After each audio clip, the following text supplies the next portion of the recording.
자, 항공사. 여러분들 항공사 좋아하시는 분들 굉장히 많은데. 그럼요. 대한항공, 아시아나 이렇게 두 개죠. 그렇습니다. 가장 뭐 중요한 건 급여 아니겠습니까? 대한항공 같은 경우는 지금 6,188만 원.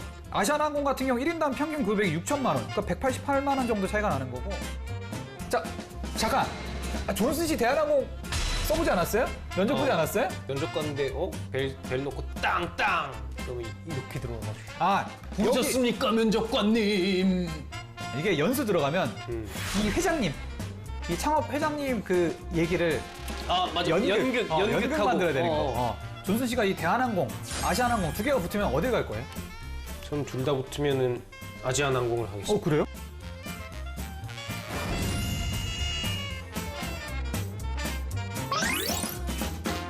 자, 전국에 계신 준생 여러분, 여기는 한국직업방송 청년 백수 탈출 프로젝트 혈수와 존슨의 취업학 개론. 안녕하십니까.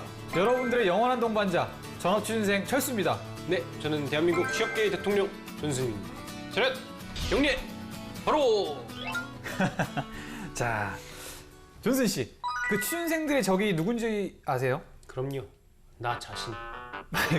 너무 대본대로 말씀하지 말고요. 진짜 하시고 싶은 말씀 한번 해보세요. 뭐 취준생 때는 온 세상이 적이죠. 그렇죠? 친구도 적이고 그렇죠? 여러분의 친구는 저희밖에 없습니다. 아니 너무 대본적으로 말하지 말고. 그렇죠. 저도 아까 취준생 때는 사실 같이 취업 준비하는 친구들이 제일 적이었죠, 사실은. 그렇죠. 뭐 경쟁자죠. 그렇죠, 경쟁자들. 근데 요즘 취준생들이 더 긴장이 될 게 이제 고등학생까지도 이 경쟁자가 된다고 하더라고요. 고등학생 좋다. 극심한 대졸 취업난이 계속되자 대학에 합격하고도 공무원 학과로 발걸음을 옮기는 다시 읽을게요. 자, 극심한 대졸 취업난이 계속되자 대학에 합격하고도 공무원 학원으로 발길을 옮기는 고등학생, 이른바 공딩들이 급증하고 있다고 그러더라고요. 그러니까 그 국가공무원 구급 공채 시험에 올해 이제 22만 2,650명 응시원서 냈는데 거기에 이제 18살, 19살 응시자가 1년 만에 1,000명이나 늘었다고 그러더라고요. 그러니까 이 고등학생들이 이때부터 이제 벌써 취업이나 어떤 이런 거를 이런 거를 생각한다 이렇게 볼 수 있죠. 근데 제가 생각했을 때는 아마 마이스터고 같은 데 있잖아. 그런 데서 그 구급 기술직 이런 거를 되게 많이 본대요. 그래서 거의 다 되게 대부분이 막 합격하고 그런다고 그러더라고요. 그러니까 저희로서는 좋은 뉴스가 아닐 수 없습니다. 그렇죠. 이제 고딩들까지 그쵸. 저희 방송 타겟이 된 거지. 지금 보고 있습니다. 그렇지. 고등학생 얼마나 좋습니까? 고등학생이라면 그야말로 그거 범죄예요. 고등학생인 그거 거잖아요. 범죄예요. 네, 여러분 시작하겠습니다. 고딩들 시작할게요. 고딩 친구들, 우리 철수 친구, 존슨 친구와 함께 같이 시작해 보아요.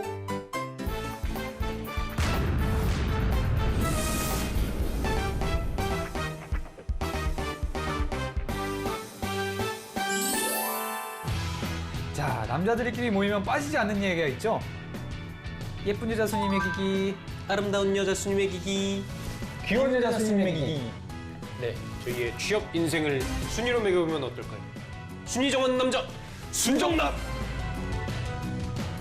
이거는 무슨 고납니까? 자, 저희가 지난주에 작가님한테 욕을 그렇게 많이 먹었어요. 너무 네. 취준생 구박만 한다고요. 그러니까 그렇죠. 취준생 좀 공감 좀 해주고 너희 취준생 때를 생각해라 이런 얘기를 많이 들었는데. 그렇죠. 근데 사실 다 우수수 이렇게만 하지, 진짜 욕해주는 사람이 어디 있습니까? 그쵸. 욕해주는 사람이 진정한 친구입니다, 여러분. 그렇다고 저희가 욕을 했다는 건 아니지만. 그렇지. 아무튼 작가님은 너희가 한번 취준생 때로 돌아가서 한번 그때 얘기를 한번 해보자 이런 얘기를 한번 해주셔서 그 취준생들에게 공감할 수 있는 그런 새로운 코너입니다. 네, 저희 초심으로 들어가서 저희 취업할 때의 경험을 살려서 저희 베스트 3 각가지 베스트 3 저희 순위들을 모아봤습니다. 그렇죠. 네. 첫 번째 질문은 저희가 어떤 취준생 3년차 때로 돌아가서 저희들이 매우 작아져 있던 시기, 위축됐던 그 시기로 돌아가서 어떤 얘기를 한번 해볼게요.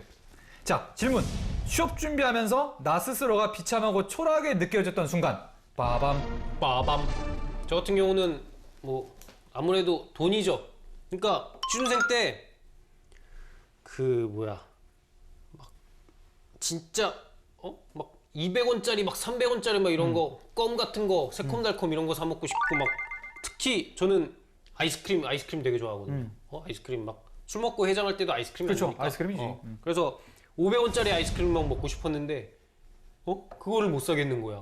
이게 딱 우리 이 한 달 동안 내 그 용돈 생각하면서 이게 얼마큼 써야 되는데 그런 게 딱 다 들어있는데 이 500원이라는 게 그 당시에는 굉장히 큰 지출이었어요. 그러니까 편의점 말고 좀 할인하는 그런 데를 가게 되고 그렇죠. 할인마트. 그렇지. 자, 두 번째는 또 뭐가 있죠? 뭐 그리고 뭐 이거는 사람마다 다르긴 한데 저 같은 경우는 결혼 얘기 나올 때 제 그 가장 취업에 가장 큰 걸림돌이었던 그녀가 그때 이제 비참하고 초라하게 느껴졌다. 그렇죠. 맨날 결혼하자고 그러는데 난 결혼 못 하겠는데? 나 하기 싫은데? 하고 싶은 생각이 그때 뭐 결혼하기 싫었는데 이 취준생이라는 신분이 굉장히 좋은 핑계로 작용하게 됐죠. 그렇죠. 그렇지.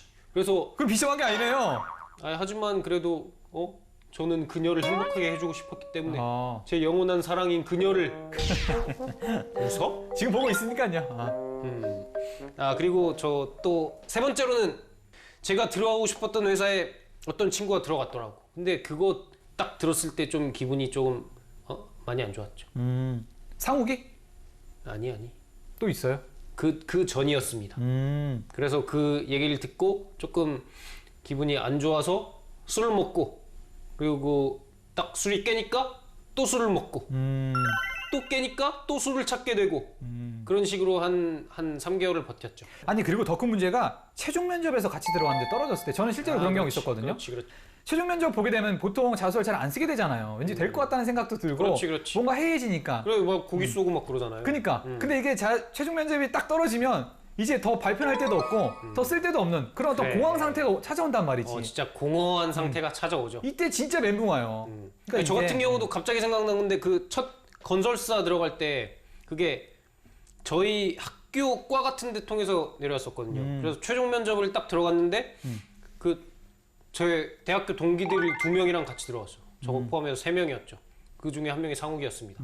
그래서 그러니까 그냥 인양저냥한 동기도 아니고 친한 애들이랑 같이 들어갔는데 그렇게 들어가니까 재밌긴 재밌더라고. 그래서 면접을 봤는데 저만 붙었죠. 제가 면접 왕이니까. 그래서 같이 예비군 훈련 받고 있었는데 예비군 훈련 딱 끝났을 때 연락이 오더라고. 그래서 존스님 나오실 거죠? 그래가지고 제가 애들한테 그냥 나가드리죠, 뭐 이렇게. 그럴 때는 기분 진짜 그런 기분이 기분 있지. 좋죠. 그럴 때는 걔네들 주눅 들어 있는 모습 보면 이게 얼마나 아니 통쾌합니까? 전 반대로 오히려 합격 연락 받았을 때 연락할 사람이 없더라고.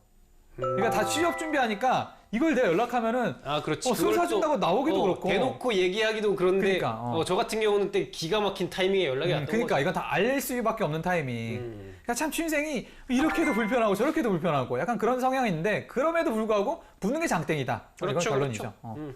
자, 저 같은 경우에는 첫 번째가 뭐 저희 방송을 많이 보시거나 책을 읽었던 분들은 아시겠지만 제 어떤 취준생 때 어떤 1순위 기업이 대학내일이었습니다. 이 대학내일에 처음 떨어졌을 때 그때 가장 힘들었다. 그럼 두 번째로 힘들었을 때는 두 번째로 힘들었을 때는 대학내일에 또 떨어졌을 때. 그럼 세 번째로 힘들었을 때는? 세 번째로 힘들었을 때는 대학내일 또 떨어졌을 때. 그러니까 제가 대학내일 총 한 4번 썼는데 그중에서 세 번째 마지막에 붙은 거네요. 붙었으니까. 더 떨어졌으면은 이게 더 늘어났겠네요? 또 떨어졌을 때? 이게 탑3니까 이렇게 줄였죠. 그렇지. 근데 뭐 지금 돌이켜 보니까 그렇게까지 떨궜던 게 어떻게 보면 현명한 선택 아니었나 이런 생각이 들더라고. 그러니까 예를 들어 계속 떨어지고 내가 아예 못 들어갔다면 좀 미련이 남았을 수 있었겠지만 한 번 들어갔다 나오니까 왜 떨어진지 알겠더라고. 이 대학 내일은 좀 나를 품기에는 좀 너무 작아. 그러니까 좀 내가 좀 그런 생각이 들더라고. 도대체 어떤 기업이 철수 씨를 품을 수 있을까요? 모두의 아카데미? 아무튼 뭐 그런 경우가 있는 것 안 같고. 됐습니까? 자, 아무튼 그런 경우가 있고 취준생이 직장인보다 나은 3가지 이겁니다. 자, 존슨 씨 뭐가 있죠? 사실 3가지만 꼽기 힘들어요. 좋은 게 워낙 많아야지. 그렇죠. 근데 저 같은 경우는 이걸 꼽고 싶습니다. 아침에 알람 없이 일어나도 된다. 그러니까 이게 지금은 이거 소중함은 몰라요. 어마어마한 진짜 거예요. 이거 이게 몰라. 진짜 보통 취준생 같은 경우는 진짜 눈 떠지면 일어나는 거잖아요. 그쵸. 아무 대중 없어. 진짜 어떨 땐 새벽 4시에 일어나기도 해요. 근데 그때 말똥말똥하게 일어날 때도 그쵸. 있지. 그렇게 근데 새벽 그래도 4시에 불안하지 말똥말똥하게 일어날 수 있는 시절은 이때가 유일합니다. 그렇지. 예를 들어 직장 다니는 사람들도 새벽 4시에 눈이 떠지는데 눈이 떠지면 불안하죠. 내일 그렇지. 출근해야 되는데 아이씨 왜 눈 떴어 하면서 이제 다시 자야 되는데 그런 게 있죠. 자야 되는데. 근데 이게 진짜 엄청난 여러분들이 그러니까. 그거라는 거. 지금 이 방송 여러분들 보시는 아셔야 분들 알람 맞춰놓지 않은 분들은 얼마나 행복한지 아셔야 돼요. 네, 지금 그리고 혹시라도 지금 알람 맞춰놓고 이렇게 공부하는 취준생들이 있다면은 당장 끄십시오. 그러니까 웬 그렇다고- 알람이야. 그래, 아니 알람 맞춰서 일찍 일어나서 공부해서 뭐해? 늦게 그러니까. 일어나서 늦게까지 공부하면 똑같은 거 그쵸. 아닙니까? 취준생 때 보통 몇 시에 일어났습니까? 저요? 아, 이런 얘기를 좀 해보고 싶어. 그 옛날 기억 그쵸. 떠올리게. 저희가 아. 그 꿈 같던 시절 한번 돌이켜보죠. 저 6시에 일어났어요. 수영 가야 돼요. 알람 맞춰서. 근데 좋은 게 수영 갔다가 아침 먹고 한 텔레비 좀 여유만만 이런 거 좀 보다가 자다가 일어나서 NBA 보다가 그렇지. 점심 먹고 그런 것도 또 언제든 그렇죠. 잠들 수 있다는 그러니까 게. 그렇기 때문에 알람 상관이 없는 거예요. 그러니까 그 조금 더 꿀잠을 자고 싶으면은 일부러 그쵸. 알람 맞춰가지고 저는 그런 막 계속 자다 보니까 심심하더라고. 이게 잠 계속 똑같은 잠만 자면 이게 무슨 재미가 있냐? 신경요법 주는 거구나. 좀 신선한 잠을 누려보고 싶다. 그래서 새벽 2시 같은 때 이렇게 맞춰놔가지고 다시 잤다가 이게 또 이게 반복되다 보니까 또 별로 더 새로운 자극이 그렇지, 필요하다. 인이백이니까. 그래서 15분 간격으로 알람 맞춰가지고 2시에 깼다가 다시 자야지. 15분에 깼다가 또 자야지. 지금 저희가 그러잖아요. 저도 이게 알람이 직장인들 알람이 한 5분마다 그렇지. 5분 간격 몇 개 있잖아요. 전 8분 간격으로 돼 있습니다. 그래요? 아무튼 참 이런 것도 누구에게는 그게 그냥 필사적으로 하는 거고 누구에게는 그냥 이게 재미로 하는 거 이런 차이가 그렇지. 있는 거죠. 존세 씨는 몇 시에 일어났죠? 취준생 때? 전 뭐 그냥 대중 눈 없었다? 떠지면 눈 떠지면 언제는 뭐 그런 적도 있었어요. 막 그냥 피자가 먹고 싶더라고. 그래서 아침 9시쯤에 일어났는데 그때 어디였나 아침에 열었던 피자집이 있었어요. 그래서 피자를 시킨 다음에 그걸 아침, 점심, 저녁으로 먹었지. 아침에 딱 먹고 점심 먹고 저녁 먹었더니 또 남았어. 2조각이 남았어. 그 다음 날이라고 하긴 뭐하지만 계속 먹다 보니까 오래 깨 있더라고요. 그래서 한 24시간 깨 있으면서 그걸 다 먹었지. 그래서 영화도 한 5편 보고 책도 엄청 보고. 그러니까 이게 그런 저에게도 그런 아름다운 시절이 있었답니다. 그렇지, 그런 소중한 그러니까 취준생 여러분들이 지금 자기가 떨어지는 갑자기 거에만 이 인자 미소 보입니까? 아니 떨어지는 거에만 너무 얼매이지 말고 지금 좋은 면을 좀 봤으면 좋겠어요. 저희가 지금 이 질문을 하는 얘기도 그 이유잖아요. 그렇지. 그러니까 뭐 여러분들 힘든다는 거 이해합니다. 근데 뭐 하루 정도는 그렇게 좀 릴렉스 할 그렇죠. 수도 있지 이틀에 않나? 하루 정도는. 그렇지. 그리고 건강 조심하셔야 돼요.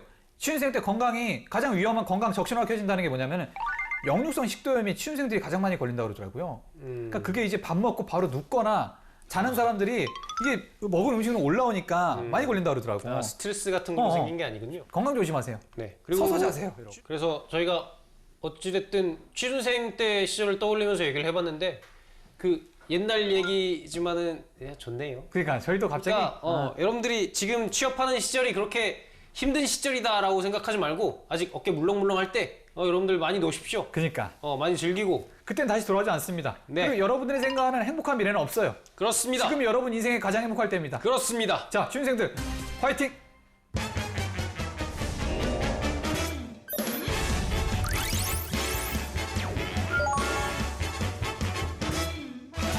동시 합격한 주회사를 놓고 고민 중이시라고요. 같은 날 면접인데 어딜 가야 할지 고민 중이시라고. 그 고민을 말끔 얘기해 드립니다. 철수! 존슨, 당신의 선택은? 네, 오늘 첫 코너. 오늘 새로운 코너 많이 나오네요. 그쵸. 네, 근데 자, 항공사. 여러분들 항공사 좋아하시는 분들 굉장히 많은데 그럼요. 항공사하면 딱 이 두 항공사 떠오르죠? 그쵸, 스튜어디스. 어? 항공사, 그쵸. 그렇죠. 그쵸. 어딥니까? 두 항공사. 대한항공, 그렇지. 덴공, 아시아나 이렇게 두 개죠. 그렇습니다. 그래서 저희가 관련 사연 하나 읽고 시작하도록 저희한테 사연 들어왔군요. 네. 자, 저는 고등학생 때부터 항공사에 취업하는 게 꿈이었습니다. 가족여행 갈 때마다 공항에 가는 것 자체가 좋았고 여행을 가지 않더라도 오가는 사람들을 볼 때 심장이 뛰었습니다. 저는 취준생 2년 차입니다. 작년에 지원한 회사는 당연히 모두 떨어졌으니 2년 차겠죠. 올해는 항공사에 꼭 도전해보려고 하는데요. 작년엔 안 썼다는 소리입니까 이게? 그러게요. 상반기에 혹시나 항공사 공채가 뜰까 하고 기다렸는데 역시나 소식은 없더군요. 대한항공과 아시아나 항공 모두 하반기 공채만 뽑는다고 하는데 두 군데 중 어느 곳에 힘을 싣는 것이 좋을까요? 이미지로만 봐선 아시아나가 좋을 것 같기도 한데 그래도 뭔가 대한항공이 대표적인 것 같기도 하고요. 너무 이미지로만 회사를 고르는 것 같아 도움을 요청합니다.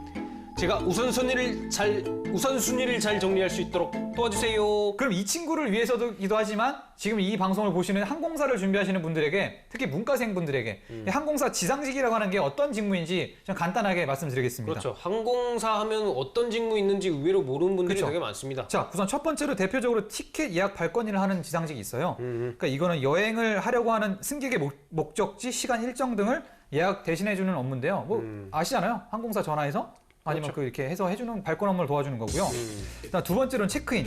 이게 바로 항공사 지상직의 꽃이라고 할 수 있다고 하네요. 그러니까 이 가정 선호도가 많은 이제 체크인 카운터에서 뭐 도와주고 하는 뭐 그런 거 일을 하는 거라고 하고 실제로 이제 고객을 만나는 업무를 하는 거죠. 그렇지. 자, 그럼 세 번째로 마지막으로는 영업 및 마케팅. 이건 뭐 도심지에서 일을 하는 건데 사무실 있잖아요. 거기서 영업 마케팅을 실제 기획해서 진행하는 뭐 그런 일을 하는 거죠. 일반적인 회사에서 있는 그런 거죠. 그렇죠. 그래서 저 보통 영업 마케팅 같은 걸로 지원을 하면은 보통 영업 마케팅 같은 걸로 지원을 하죠. 근데 그래서 이 영업 마케팅 본사 같은 데 가기 전에 거의 필수적으로 이런 체크인 카운터나 그쵸, 티켓 예약 돌리는 발권 거지. 같은 데 이렇게 돌리는 거죠. 그러니까 제 친구 같은 경우 대한항공 다닌 친구가 있었는데 여자애였는데 그 친구 같은 경우 그러니까 그 친구는 되게 본사 가고 싶어 했어요. 보통 그렇대요. 보통 본사를 가고 싶어 하는데 이거 체크인 카운터를 무조건 꽂아 넣는 거죠. 그래서 걔는 가고 싶었던 게 아닌데 이렇게 하긴 했었는데 그러니까 맨 처음에는 1년 너희들 1년 여기 있다가 오게 될 거다 그런 식으로 얘기를 했었대. 근데 그게 한 2년이 되고 3년이 됐는데 거기 계속 있었던 거죠. 그러니까 걔는 그거를 못 참아가지고 나왔어. 그래서 그걸 못 참아? 아니 그걸 못 참아 2, 3년을 아이고 그러니까 나온 거죠. 그래요. 자 잠깐 잠깐. 존슨 씨 대한항공 써보지 않았어요? 면접 보지 않았어요? 그래요? 한 8회쯤에 나온 것 같은데. 이 12회쯤일걸요? 그래요? 모니터링 안 하십니까? 맞습니까? 그래서 그 얘기 한번 저 해봐요. 같은 경우는 그때 그거는 근데 직무를 말씀 그때 직무를 어디 쓴 거예요? 뭐 마케팅으로 했었죠. 그거를 그래서 뭐 보통 마케팅이니까 저 같은 경우는 뭐 그때 자소서 쓸 때는 그런 식으로 썼던 것 같아요. 뭐 여행 항공은 여행이랑 관련이 있는 거니까 여행의 시작은 뭐 그거다 항공사다. 항공기 탈 때부터가 여행이다. 그러니까 항공기 탈 때 아이씨 뻔하네. 여행 그거를 줘야 된다. 뭐 그런 식으로 썼습니다. 아니 그게 약간 미국 가면은 현대 마크 볼 때마다 심장이 벌렁벌렁거렸다. 이거랑 뭐가 달라요? 뻔한 거지. 뭐 그런 거. 아니 아까 사연 보내준 그런 이 거를 고등학생 되게 좋아하는 것 같더라고. 아까 사연 보내준 이 2년차 취준생도 이게 바로 지원동이 들어갈 것 같아요. 그러네. 여행을 가지 않더라도 오가는 사람들을 볼 때마다 심장이 뛰었습니다. 이거 이 친구는 탈락이야. 여행을 안 갔다는 거잖아. 고객이 아니야. 탈락. 여권도 없을 거예요. 여권은 그때 만들면 되지. 뭐 그렇게 심하게 얘기를 근데 하면 아무튼 모르니까. 이렇게 보면은 아예 안 돼. 그리고 저 같은 경우는 또 저희 귀염둥이 있잖아요. 귀염둥이 만나면서 되게 이렇게 많이 오가고 뭐 이렇게 저는 이 항공기라는 게 멀리 있는 사람들의 사랑까지 이어주는 뭐 그런 그런 거 괜찮네. 뭐 그런 식으로 이렇게 저 같은 경우는 뭐 대한항공 그런 식으로 했고 그리고 면접 가서도 뭐 그런 질문 많이 하더라고요. 뭐 어떤 식으로 뭐 당연한 거지만 항공사를 어떤 식으로 마케팅 할 거냐. 그리고 그때는 특히나 한류가 붐일 때라서 한류랑 어떤 식으로 엮어서 항공사 마케팅을 할 거냐. 뭐 그런 거 많이 물어봤어요. 아니 존슨 씨는 그럼 그때 왜 대한항공을 쓴 거예요? 그러니까 실제 항공사에 대한 어떤 환상이 있었나? 아니면은 직무에 대한 이해가 있었나? 아니면 그냥 묻지마 지원이었나? 이 셋 중에 하나만 골라보면? 취업 캘린더에 뜬 거죠. 스펙업 카페에 뜬 거를 보고 그게 어떻게 보면 굉장한 지원 동기가 될 수 있는 거잖아요. 그게 그냥 묻지마 지원이죠. 그게 제 눈에 딱 들어온 게 이게 얼마나 큰 2년이었네.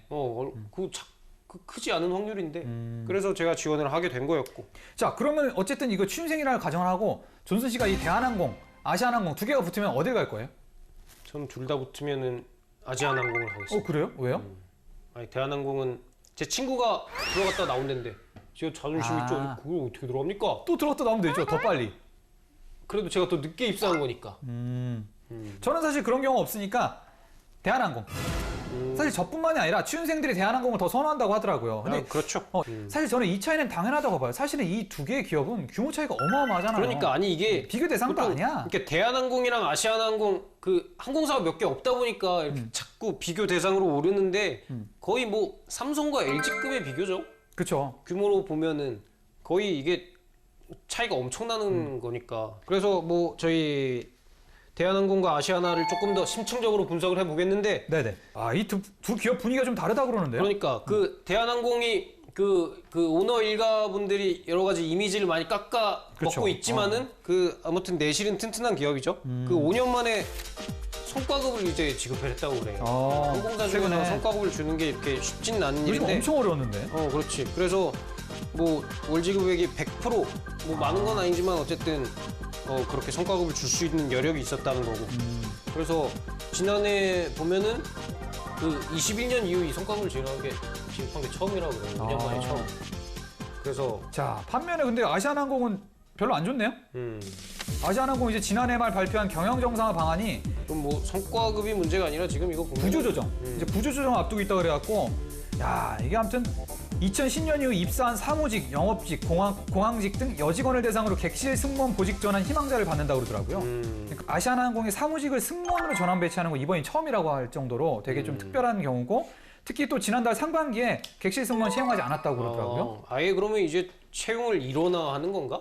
글쎄요. 근데 하반기에도 신입 승무원 뽑을 계획이 없다는 게 또 문제죠. 그러니까 이렇게 대한항공과 아시아나항공은 뭐 취준생들은 뭐 비슷하게 선호할지 몰라도 실제 기업의 어떤 분위기나 어떤 그 내부적인 상황은 좀 다르다. 그렇습니다. 할 수 있죠. 아주 많이 다르죠. 그래서 가장 뭐 중요한 건 급여 아니겠습니까? 그쵸. 급여. 그래서 보시면은 대한항공 같은 경우는 지금 1인당 평균 급여액이 꽤 높습니다. 6,188만 원. 근데 사실 이렇게 비교하니까 얼마 차이가 안 나요. 그러니까 아시아나항공 같은 경우 1인당 평균 급여액이 6천만 원, 그러니까 188만 원 정도 차이가 나는 거고, 규모라는 게 한번 비교를 해보면 대한항공 같은 경우 여객기 보유 대수가 130대, 아시아나항공 74대, 그리고 이 화물기가 20대 대 11대. 그다음 이제 노선 같은 경우도 많이 차이 나는데 이제 국제선이 대한항공 같은 경우 43개국 115개라면은 아시아나항공 25개국에 77개 그 공항인 거죠. 그러니까 이렇게 보면 굉장히 차이가 많이 나는데 실제로 어떤 채용 규모나 이런 급여 정도를 비교해보면 그렇게 차이 나진 않는다. 이렇게 볼 수 그래도 있겠네요. 아시아나항공이 좀 많이 따라왔네요. 사실 저도 대한항공까지는 아니지만 이 진에어라고 대한항공 그 자회사잖아요. 자회사라기보다는 그 대한항공에서 운영하는 저가항공이잖아요. 그렇죠. 여기 아는 형님이 그걸 들어왔어. 이거 뭐라 그러지? 항공 이게 기장, 파일럿. 부기장 파일럿으로 왔죠. 이 형이 하여튼 이게 파일럿 되려면 교육 많이 받아야 되잖아요. 미국 가서 미국 항공학교에서 거의 1억 들여가면서 받아오고 그렇지. 왔는데 그 형이 항상 했던 말이 있거든요. 자기는 절대 들어가면 승무원이랑 이걸 섞지 않겠다. 아니, 말을 섞지 않겠다. 그렇지. 말을 섞지 않고 개인적인 사상을 섞지 않고. 개인적인 마음을 섞지 않겠다 이랬는데 들어간 지 한 2달 만에 승무원이랑 눈 맞아갖고 바로 사귀더라고. 카톡 푸사도 막 이렇게 승무원이랑 막 이러고는 찍어놓고 그거 보면서 그래. 참 아니 진짜. 파일럿 보면은 진짜 승무원이랑 결혼한 경우 되게 많아요. 그러니까. 엄청 많. 저희 제가 이번에 집 보러 이렇게 막 다녔었는데 거기 보면은 진짜 제 사는 데가 강서구다 보니까 기장 승무원 이 커플이 엄청 많더라고. 그래서 진짜 아니 집 보러 가는데 뭐 호구조사까지 해요? 뭐 그런 거 보면 딱 보이잖아요. 그게 그거부터 뭐예요? 봐야지. 기장 집에서 그 기장 옷 입고? 좋은 뜻이네요. 그럼 뭐 얘기 안 하면 뭐 하십니까? 직업이 뭐예요? 그런 얘기 물어봐요 집주인한테? 물어봐야지. 그래요? 안 물어봅니까? 그래요. 근데 아무튼 뭐 이렇게 이런 시선 같은 경우에는 그 사회적인 뭐 그냥 편견이고 사실 일하는 사람들 열심히 일하고 근데 또 이 두 기업의 차이가 나는 게 인재상도 다르고 원하는 그 인재상이나 어떤 조직 문화가 좀 다르다 그러더라고요. 네, 맞습니다. 대한항공 같은 경우를 보면은 이거는 뭐 요새 다들 아실 거예요. 대한항공 같은 경우는 조직형 인간을 그렇죠. 선호한다. 딱 그럴 것 같아요. 보수적인 기업 문화. 제가 말씀드렸잖아요. 면접 갔는데 벨 놓고 땅땅 그러면 이렇게 들어가가지고 보셨습니까 면접관님. 대한항공이 그걸로 사실 유명하잖아요. 이게 연수 들어가면 이 회장님, 이 창업 회장님 그 얘기를 맞아. 연극 연극하고 만들어야 되는 거. 그리고 제가 그때 면접할 때 본 건데 막 이렇게 승무원들 이렇게 교육 같은 거 시키던가 막 그럴 때였는데 막 되게 정장 입히고 막 이렇게 막 되게 막 이렇게 모델 워킹 하듯이 막 이렇게 막 얹어놓고 막 이런 거 하고 막 그런 걸 봤거든요. 제 옆에서. 그러니까 그런 거 진짜 되게 군대처럼 시키더라고. 확실히 그런 문화가 있다. 그리고 아시아나 같은 경우는 어떻습니까? 아시아나 같은 경우에는 변화를 추진하는 사람이 좋다. 그렇죠. 그래서 막 구조조정 같은 거 당해가지고 그러니까. 이제 처지가 확 바뀌어도 즐길 수 있는 사람. 고맙습니다. 그렇지. 고맙습니다. 쉴 수 있는 기회를 주셔서 그런 새로운 인생에 그러니까. 도전할 수 있는 기회를 주셔서 감사합니다. 그러니까. 근데 사실 뭐 기업들이 뽑아놓는 인재가 그렇게 차이는 나지 않겠지만 어쨌든 이렇게 외적으로라도 대외적으로라도 이렇게 공개하는 것 자체가 조금 차이가 있다. 이런 점 좀 알아두시면 그렇죠, 좋겠고 자소서에서 이런 걸 좀 풀어내시면 좋아요. 뭐 팀워크를 더 중시한다. 이런 사람은 뭐 대한항공에 그렇게 어필하는 거고 반대로 나는 여태까지 뭐 도전적인 인생을 살아왔다. 이건 뭐 아시아나 쪽에 더 하는 거고. 네. 지금까지도 아마 그런 항목들이 있어요. 아시아는 자기가 받았던 서비스 중에 좋았던 것과 나쁜 것. 뭐 이런 거를 물어보는 경우가 그거 많잖아요. 저도 기억나네요. 항공사에서 뭐 이런 걸 물어보는 경우가 많은데 뭐 단어가 조금이라도 달라질지 몰라도 기본적으로 이런 서비스에 대한 지원자의 생각을 물어보는 경우가 많아요. 그렇죠. 저 같은 경우 그때 당시에 뭐 120 다산콜 센터를 썼던 것 같기도 하고 그러니까 꼭 항공사 서비스뿐만이 아니라 지원자가 받았던 어떤 좋은 서비스 맞아. 기억에 그 본인이 경험했던 되게 맞아요. 감동적인 서비스. 그게 아직도 자소서 항목에서 살아 있으니까 뭐 준비하면서 그런 걸 좀 생각해 놓는 것도 나쁘지 않을 것 같아요. 그렇죠. 자, 아무튼 오늘 저희가 이렇게 들려드릴 이야기는 이 정도까지인 것 같은데 오늘 그 코너가 엄청 많이 바뀌었어요. 그렇죠. 이제 다음화 되면은 또 새로운 코너들 엄청 많이 오실 겁니다. 다음 주에는 진행자가 바뀝니다. 바뀔 수도 있어요. 그만큼 저희도 위기의식을 갖고 좀 더 열심히 재밌게 방송을 만들어가는 그런 자세를 보여야 돼요. 저희는 아무튼 변치 않는 모습으로 다음 주에도 이 시간에 옷 갈아입지 않고 그대로 한번 나오겠습니다. 바뀔 수도 있고요. 다음에는 바뀔 겁니다. 자, 아무튼 그때까지 건강하시고 네, 전국에 계신 모든 취준생 여러분 건승하십시오. You might as well join